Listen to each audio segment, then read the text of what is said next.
Hey guys, welcome to my video. I'd just like to show you my new toy, the Sony A550, together with the accessories that I have in my bag.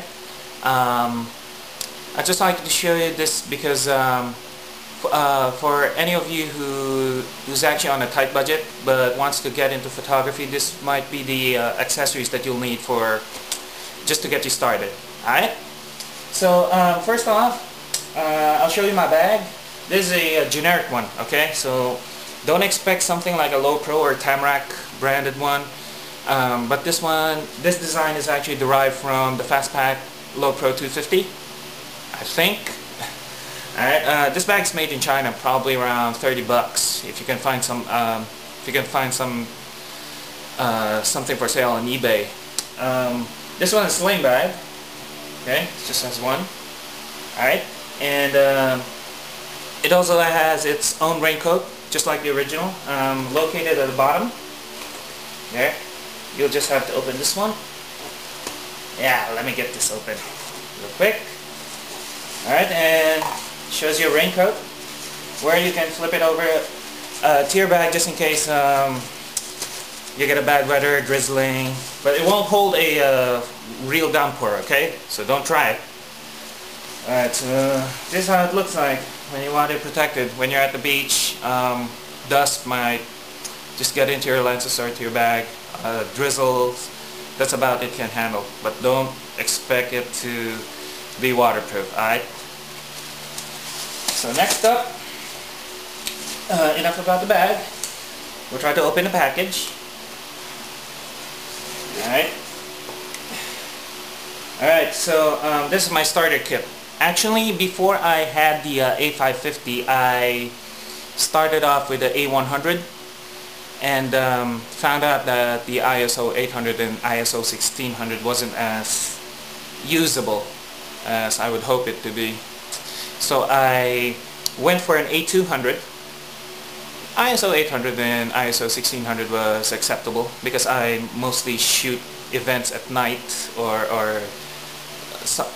low light. So I really had struggles with the Sony A100 ISO shots. So I upgraded to an A200 and I got a budget for either an A700 or an A550. In which case, when I read the reviews over the internet, A550 was actually producing much more cleaner high ISO images rather than the A700. Alright, but that's just me, alright? A700 users, don't flame me, alright? Okay, so this is my A550, my new toy. Together with the mounted with the 18 to 55mm kit lens. Just love the live view.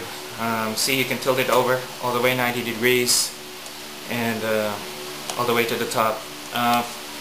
Main advantages is that I can shoot without actually looking at the optical viewfinder. Trying to shoot kids in action, you know, they're not very conscious about the camera.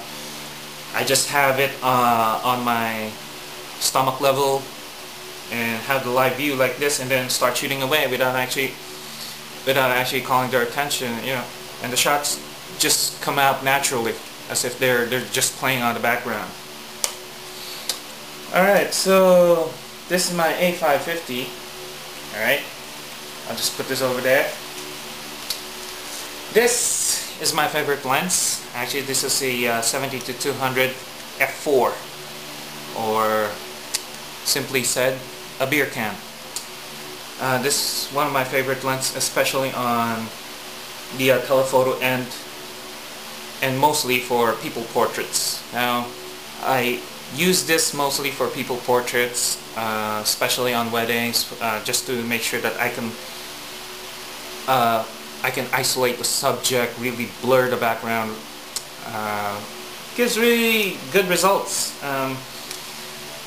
This one costs about $250 off eBay, if you can find one. Unfortunately, mine did not come with a hood, so I guess I have to look for a hood for it.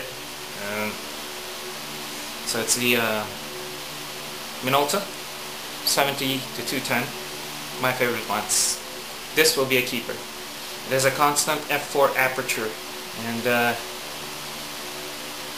it's just a bit heavy. Alright, this one's done. I'll put this over there. This one is my flash. It's not a Sony flash, but it gets the job done. It's actually METS or Mecha Blitz for this one.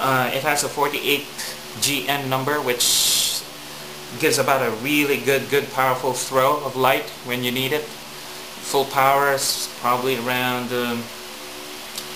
will probably not light up a whole street, but gets the job done.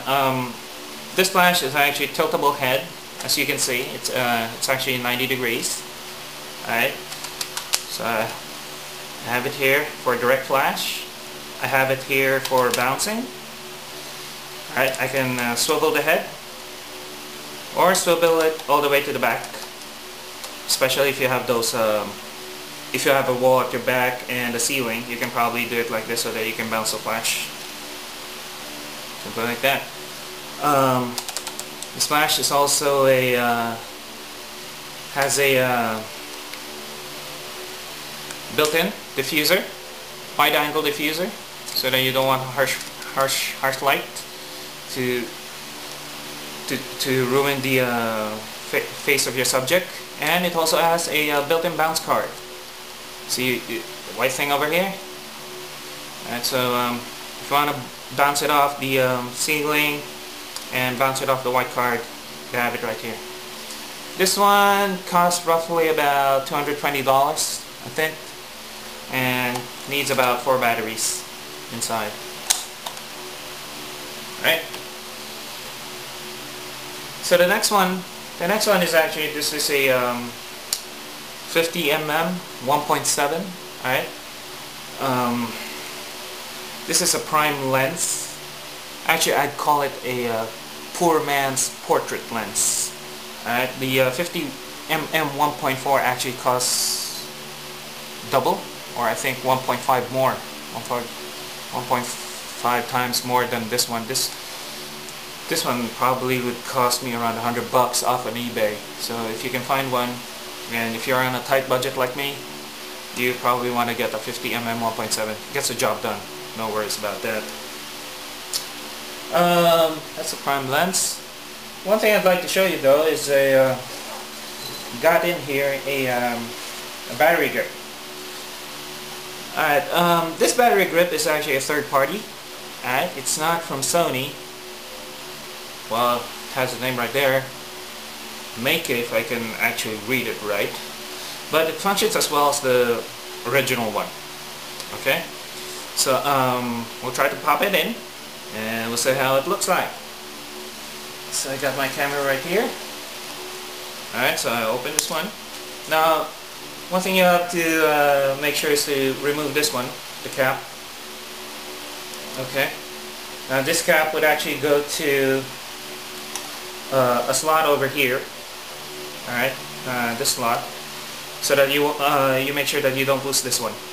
Okay, so let me just pop it in real quick.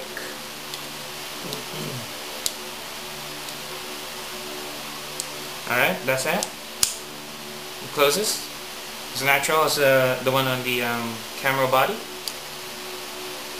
Let me just make sure it's snug and tight. Right, so I got it there. Now when you get your A550, just pop it in. Mounts like a tripod. Okay, so you have to screw it in real tight.